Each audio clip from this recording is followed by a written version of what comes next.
Well, hello, everybody, and welcome to this week's episode of Realcomm Live. As always, we got a great show. The two guys that I'll be speaking with today are more than just peers in the industry. I would consider them friends. Robert Entin, the EVP and CIO from Vornado Realty Trust, and Ilan Zachar, CTO from Carr Properties. Two great guys, but true leaders. I think Robert and I go back 15 plus years, and I think I've known Ilan, feels like close to 10 or so. But when we choose our chairman for the conference, it's not an easy decision. We've got lots of great people in the industry.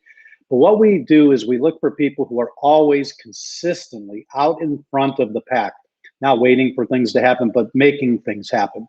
And then the second attribute is people who are willing to share. I mean, everybody's got 3 jobs these days. And these guys, with their already busy schedule, find the time to work with us to help make the conference better and better every year.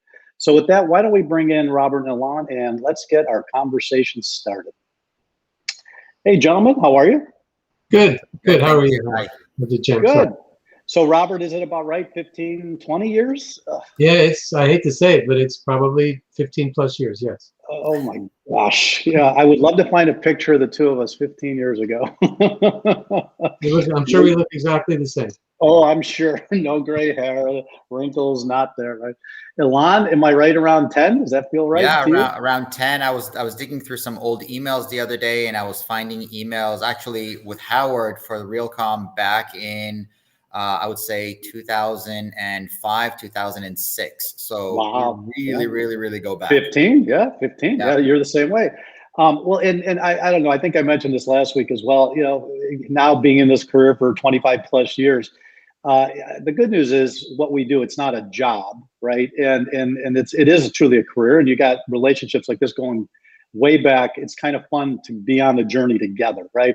So when you're beating your head against the wall and it's bleeding, you can call somebody and they'll understand exactly what you're talking about. So anyway, so we're getting ready for Realcomm, as you know, and you are 2 of our 3 chairs. And I want to shout out to Sheridan Ware, who is probably sleeping right now because she's in Australia. And we've had conversations with her as well, but I didn't think it was really fair to ask her to join us on this conversation. So you guys will cover for her. But before we get to the conference and all the other topics, the elephant in the room still is COVID. And I think we're on our 3rd wave, and it's going to be 2 years here shortly. Robert, your building's back to work, New York City epicenter. A quick update on what the heck is going on with COVID in buildings. Yeah, it's interesting. It's maybe almost even a tale of 2, not cities, but a tale of 2 cities in a way. Delta has thrown a big monkey wrench into the opening of plans. I will say that the city is very much alive, and people are everywhere. And I went to dinner 2 nights ago, and it packed. I mean, packed, and many restaurants are packed, and a lot of people on the streets. I have 3 kids that live in the city, really enjoying a very active life. But of course, the office occupancy is still not what it should be. It was probably going to tick up significantly post-Labor Day, but I think the Delta variant really put a wrinkle in it. So city is alive, office occupancy not there yet.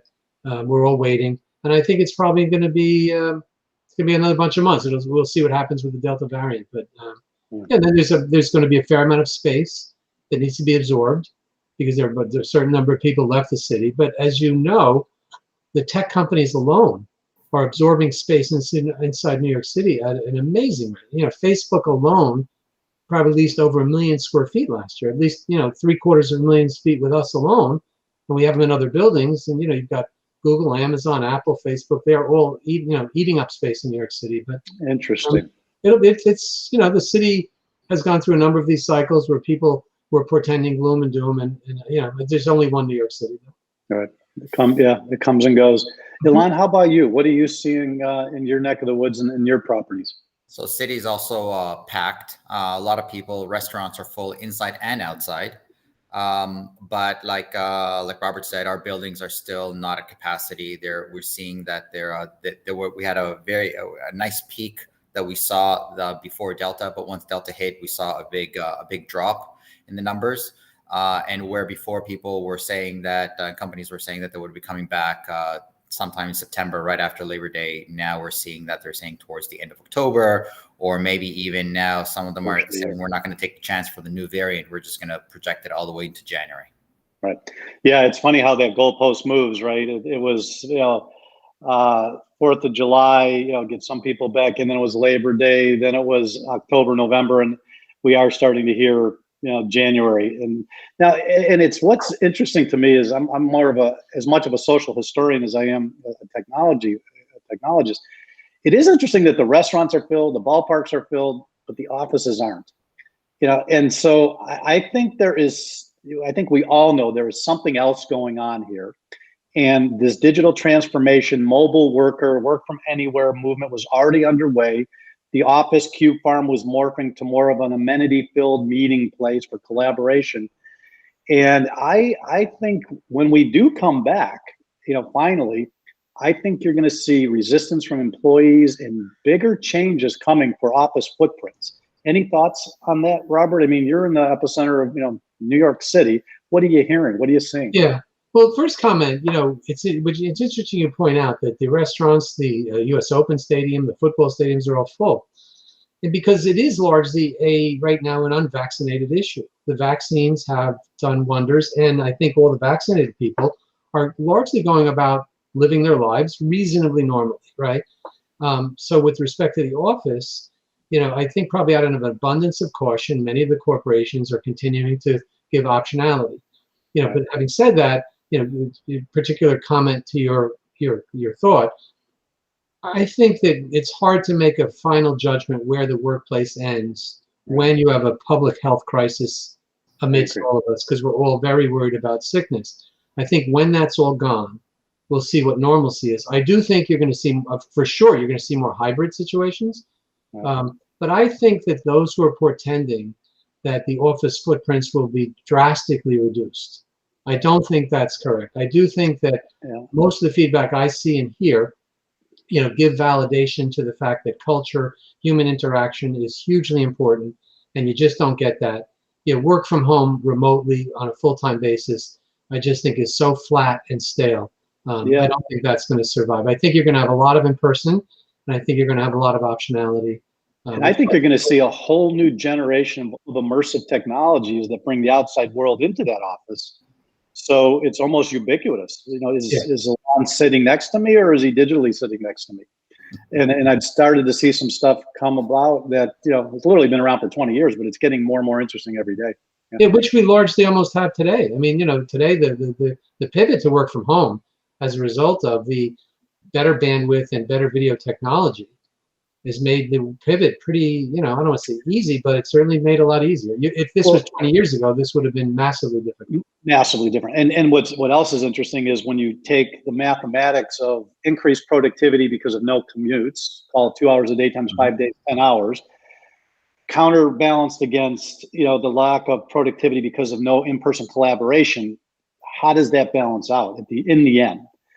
And that's the biggest social science experiment I've seen in my career by far. But at the same time, I say I can't wait to go back into the office because I find myself working double or triple working from home because there's no hours. You're really working. There is no hours all the time. And that's, right? It's a good point, Ilan, because that separation of home and office is actually pretty important. We've been back, Jim. We've been back since July 6th, full time at Vornado. And we have a hybrid. We do 1 day a week. I'm home now. We do 1 day a week at home. But Ilan, it's been great for me. I missed the office terribly, and just the 10 meetings a day that I could do walking up to somebody and having a 2-minute conversation. I think that's really important. Yeah, exactly. Yeah, so like I said, we'll see how this all works itself out. But you guys, our industry is right smack in the middle of this. That's why these conversations are important. Now, interesting, next week, we're going to have 1 commercial and 2 corporates. We're going to have Google and Microsoft, and then Oxford, Sabine, Dean, and Emmanuel. So that conversation will be more from the end user standpoint, saying, okay, what are you guys seeing as the tenants, right? And I think it's critical to have that cross-pollination between commercial landlord and tenant, corporate occupant tenant. So, all right, so let's get into the real estate tech, right? It's called a lot of different things: real estate tech, prop tech, real estate innovation. We don't care what we call it. It's technology applied to our industry and to change things. So let's start with Robert. Robert, real estate tech, top of mind. What are you dealing with? As soon as we hang up today's episode, what are you going to be working on? Couple of things are really dominating my schedule today. As you probably know, we're renovating the Penn Plaza area to really make a campus. So we have approximately 10 million square feet in and around the Garden and Penn Station. And we opened up Farley Station in the last year. We're renovating Penn 1 and Penn 2 at this point. And the amount of technology we're pouring into that campus, because we're really producing a campus environment for our tenants. So it's a massive amount of technology that we're putting into the buildings, both with networks and functionality and amenities and access to those amenities. So I spent many people at Vornado were spending a lot of time on that development project. That's probably, a good chunk of my day. So on that, quick question on that project, if you were doing that project 5 years ago and the technology integration was a 3, what's Penn Station today? 8 or 9. I mean, we talked about what the pivot to work from home would have been like 10 years ago. The advent of better bandwidth, better both Wi-Fi and soon to be CBRS and of course the telecom, and the much better cloud alternatives for all the applications that are now built and are cloud-based allows us to provide amenities and integrated amenities in a way that we couldn't have done a bunch of years ago. Right. And then all the IoT applications, bringing new levels of opportunity on the smart building side. Yeah. And I keep wanting to talk about the experience too. I mean, what are you going to do? In the old days, we'd have fountains in the lobbies or beautiful pieces of art or sculptures. Now with all these digital capabilities, what Disney-esque immersive experiences are we going to bring to these buildings to make it better than staying at home in your pajamas, right? I mean, that's really the conversation. And that's a lot of what we're doing in the Penn campus. The amount, again, the miles of cable, fiber, the number of TV, screens, and really cool screens on staircases, screens everywhere, and some really cool special effects. Screens that will be interactive based on the people walking in front of them and based on the weather outside and all kinds. Those are things you couldn't have done years ago. Yeah, exactly. Ilan, how about you? What's on top of mind as far as technology in our industry?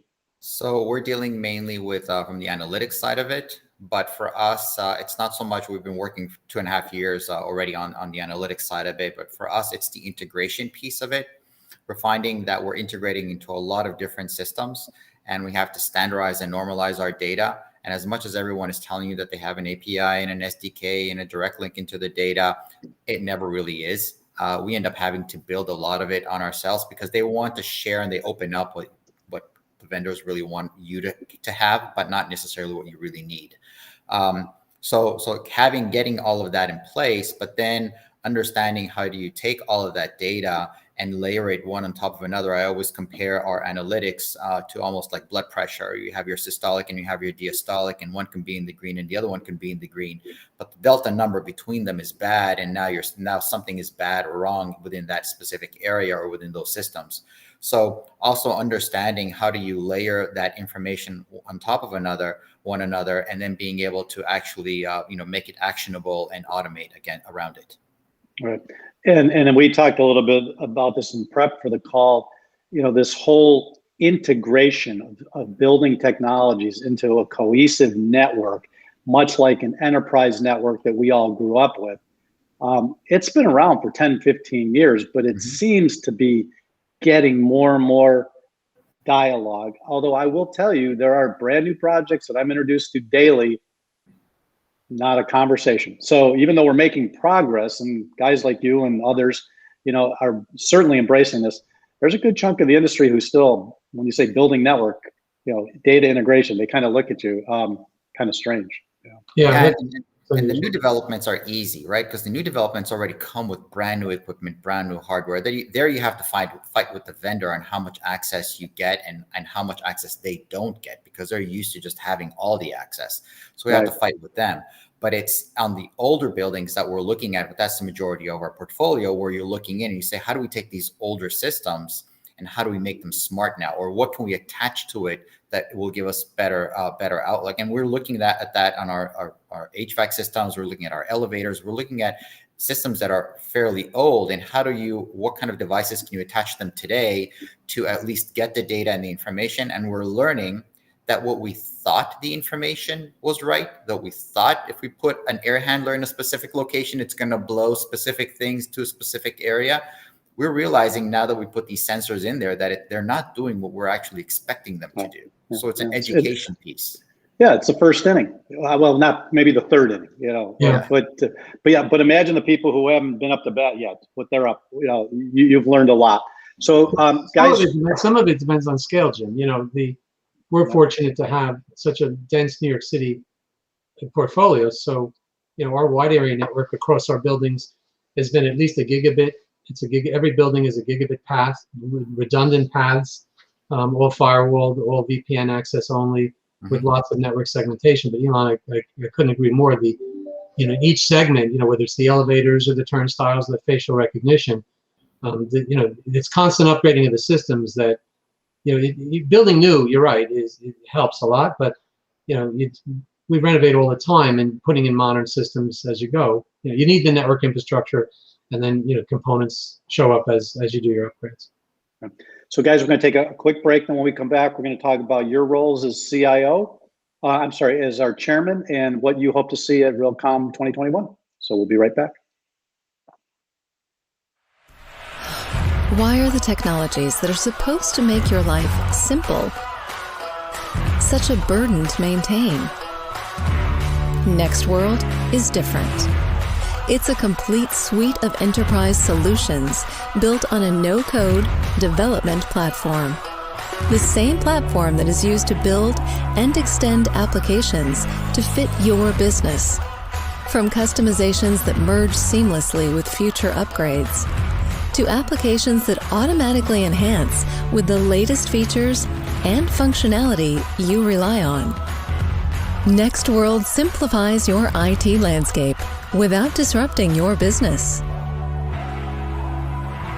We're ERP redefined. All right, let's bring the guys back and continue our conversation about the upcoming Realcomm and IBCon 2021. All right, guys, so as you know, you've been around for quite a number of years. We choose about 75 advisors, Realcomm 75 advisors, IBCon, but it all bubbles up to our chairman and chairwoman. And so the two of you and Sheridan Ware out of Australia are the three co-chairs for Realcomm 2021. And Robert, you've had this role before, and we're very vocal on some of the things you wanted as far as the exhibit floor and how you guys interact with the vendors. What would you like to see this year, from your vantage point as spokespeople for the advisor community? We'll start with Robert. Yeah, good thought, Jim. You're right. I always, you guys purport to be thought leaders in the industry, and you are. And so my comments, as you know, are always about governance and making sure that the vendor sponsorship versus the real independent conversations are very carefully segregated. I think this year the focus is still there a little bit, but more than that, I think Realcomm is one of the most valuable forums that exist out there for us. It's a great collection of all of the people you want to spend time with the network, whether it be consultants, whether it be colleagues or vendors. Because it was all virtual last year, and because this year will be challenged, I'm particularly interested to see how we can make this a really immersive event for those that are there, and see how productive we can make the virtual aspect of it. Because to your point, you think that that's our future, where conferences will both be real and virtual, and I think you're right. But we're gonna we on the hybrid side, we can scale, left, right, up and down the meter, right? And we've recently reached out to our Australian community and said, hey, we know you can't travel. We want to do this immersive event, but we need to get a certain amount of you committed, and we haven't seen that commitment yet, right? And so, and I know everybody's tired of Zoom calls and stuff, but I do believe, since we've done 3 hybrid events, that we're really capable of doing something way beyond a Teams or a Zoom call, right? So we will have a certain level of immersiveness and interaction. We're working on, the streaming from Conference Live like we always do, Realcomm Live. And then, of course, we're playing with a new idea of a virtual exhibit floor where anybody can go up to our website, click a button, and be inside of one of our vendors' booth with a click of a button, right? That's never been done before. So we're working on some fun stuff. And if the community that can't travel says we want to do more immersive, we can dial it in. But, as a small company, we just got to be careful that we don't build too much and then they don't come, right? So it's a balance. But we're excited about being at the edge and taking some chances. I think that's important. And as you know, my focus is I really think that there's no substitution for human interaction. So seeing something successful where there's a great great engagement there, and those who want to attend virtually still get a lot out of the conference. That's your challenge. Yep. Well, exactly. And I mean, you could put cameras and studios in every room, right? So people could, but that, for anybody who's tried it, it's a very expensive proposition to do it right.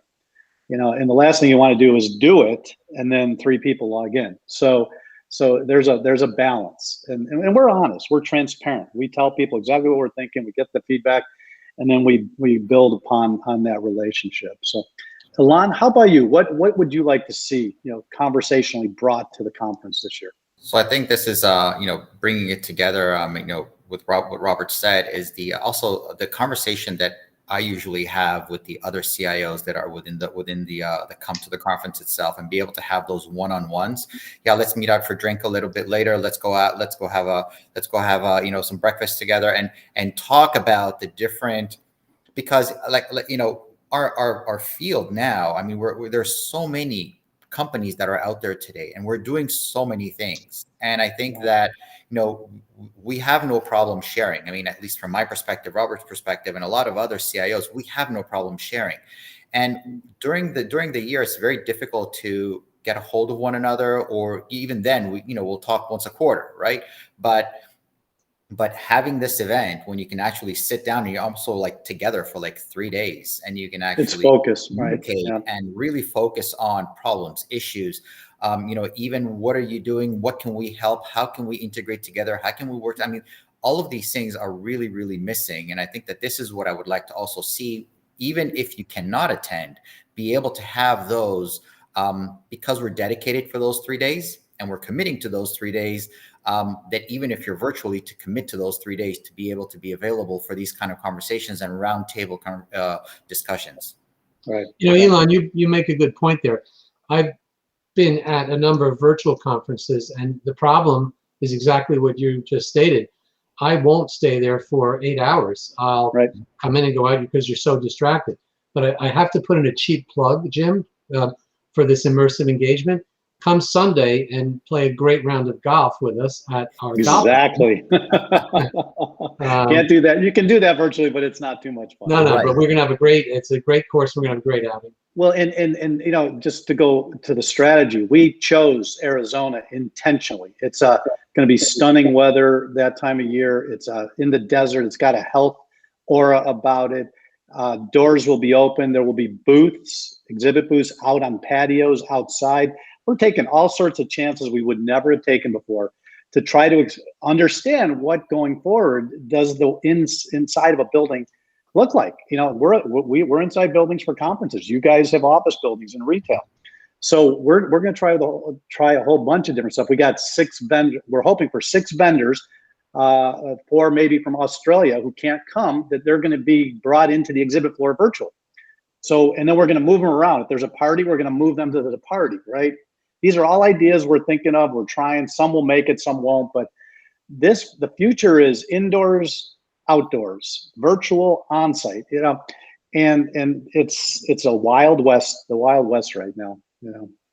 But it's fun and a little stressful. So you make a good comment there about the outdoors. One of the interesting things, you've got all these urban cities with these major glass buildings where you typically can't even open the windows. Tomorrow's buildings, I think, will have a lot more open air all the way up into the spire, so that you can get fresh air. And from a wellness point of view, it's going to be an interesting transformation of skyscrapers. You're just going to have to fight with LEED and about your certification, but it's a constant battle. But I think that wellness will win. Robert, I got laughed off the stage. I think it was actually New York City 25 years ago, the then editor of National Real Estate Investor. I said on stage in a room of maybe 500 people, I said, we got to make the windows operable. He looked at me and he goes, you obviously haven't been in the industry long, don't know what you're talking about. And literally the whole audience laughed at me for about 90 seconds. Well, guess what? We're going to have operable windows because it makes some sense. I believe it does. You know, and there's technical issues, there's engineering issues. You know, a lot more terraces in the buildings and a lot more outdoor space, even at very high elevations. Yeah, that's some of what we're doing now in Penn Plaza. You know, and some of Facebook in Farley has a massive outdoor terrace on the roof that's just phenomenal. Yep. Activated amenity areas that even if they have rooftops, so you can actually work outside, but at the same time get that ventilation in there. Yeah, exactly. Yeah, we've also done that at the Mart in Chicago. We've got tremendous, great roof space that's being utilized for that. Yeah. So we are out of time, but I'm going to one more 30-second question to you, if you can answer quickly. Robert, number one technology you're paying attention to in 2022? A little bit, I think what Ilan said earlier, the convergence of the various OT apps, whether they're access management or whether it's amenity booking or whether it's aggregating data from BMS systems and sensors. There's a lot of play in that space right now. And I think that the vendors, there's going to be a convergence. There needs to be a convergence both because we need a reduction of vendors and centralized functionality. And you need some data normalization. So that's a very active space. Be interesting to see what happens. The latest estimate is we now have 8,000 to 9,000 vendors globally on prop tech. We need less than 1,000. So you tell me how we're going to get there, right? Ilan, how about you? What's number one tech 2022? Predictive analytics for both operation and the business, and then be able to automate or react towards it in a timely manner. Yep, what we call live, living, breathing buildings. Talking to each other, something happens on the left side, things on the right side change. That's correct. Guys, I hate to cut this off. We could just keep going. I mean, but this will be posted online as a for others to watch. They'll get some insight on what we're got planning in 6-7 weeks now. And I just got to say thank you, not just for being on today, but for also being our chair people, but most importantly, being thought leaders in our industry for almost 2 decades now. And so I want to say thank you to that. It's been a pleasure working with you and looking forward to our future journey. So thank you very much. Have a great day. Thank you, Jim. Okay, be well, guys. All right, with that, I bring on Howard Berger, who's going to show us or talk to us a little bit about the news this week. And I know he's always got some really interesting things going on in the world of real estate technology. So with that, I'll bring on Howard. There you are. How are you, sir? Hey, Jim, I'm good. Great show. I'm sorry we went over a little bit, but it's not like network TV where we have to finish exactly 30 minutes, but I apologize for going over a little bit. We do color outside the lines a little bit, but I mean, what a great conversation. Robert, Ilan, and a shout out to Sheridan, who couldn't be with us today. This was a great show. So as Jim mentioned, we highlight a few news stories every week. We release a weekly news briefing every Thursday, about 11 a.m. Pacific. And our top story, listen, IAQ, indoor air quality for our buildings, it's never been more critical than over the past 16 months. And it's now central to health, wellness, even leasing and tenant-employee relation conversations for both landlords and tenants. And since last March, we have seen a slew of new IAQ products, including a lot of hype and misinformation. So this week's lead article, it focuses on a consortium promoting a data-driven approach to IAQ, and while doing that, helping filter out some of the noise from the HVAC equipment industry. And the consortium is called Aspire. The acronym stands for Alliance for Sustainable and Practical IAQ in Real Estate, and it's a consortium of 5 companies who each contribute a complementary piece of the puzzle that directly address the core practical IAQ challenges of today's buildings. Number 1, providing a positive user experience. 2, promoting health and safety. And number 3, helping building and operate more efficiently and sustainably. And this article addresses some new concepts and advancements in IAQ. And it takes a look forward to what's next and how to provide a framework to pull it all together. So this is a great article, don't miss it. Next, I want to shout out to our tech partners. with an article from Tama Wong and Julie Miner from Cohen Resnick. This is a great thought piece on how ESGing can drive value by building trust. So COVID's profoundly changed a lot of the traditional behaviors, along with our understanding of how we build and sustain trust. Companies are starting to take a longer view of value and social impact and how they invest and develop and how they support health and well-being of their occupants and neighborhoods. So ESG, or environmental, social, and governance initiatives, they're on the rise in most organizations. We're starting to see that ESGing can actually create a competitive advantage that can lead to increased profits. So as with other important initiatives, you need a method to set goals and measure your progress. So it's critical to have a strong data strategy and metrics to gauge whether or not you're hitting or missing your KPIs. And that's easy for the E, but not so much for the S and G. And this is not an easy lift for most organizations. It's going to have significant impacts on tenants, employees, surrounding communities, investors, developers, owners, operators. But transparency is the key to building trust, and the ability to report on ESG initiatives is only going to increase in importance. Great article. Suggest you read it. Finally, Lendlease, globally integrated real estate and investment group, they've been creating technology solutions for their own smart buildings and smart community projects. So Lendlease and Google Cloud just announced a new global partnership focused on construction and building operations. And this will couple Google Cloud with Lendlease's Podium platform. That's their advanced AI and ML, machine learning smart building operation platform. And now with Google Cloud as their exclusive cloud provider, Lendlease is going to start migrating mission critical workloads, data intense CAD platforms, in-house project excellence platform, their Ollie, their digital mentor for project delivery, and their Oracle-based e-finance system that'll bolster operational efficiency and their reporting and analytics capabilities, while giving Lendlease a stronger cyber posture across the organization. That's a lot, and that's it for me today. I'm out of time, but there's more in the weekly briefing. Please check it out. Have a great weekend, and I'll see you all next week.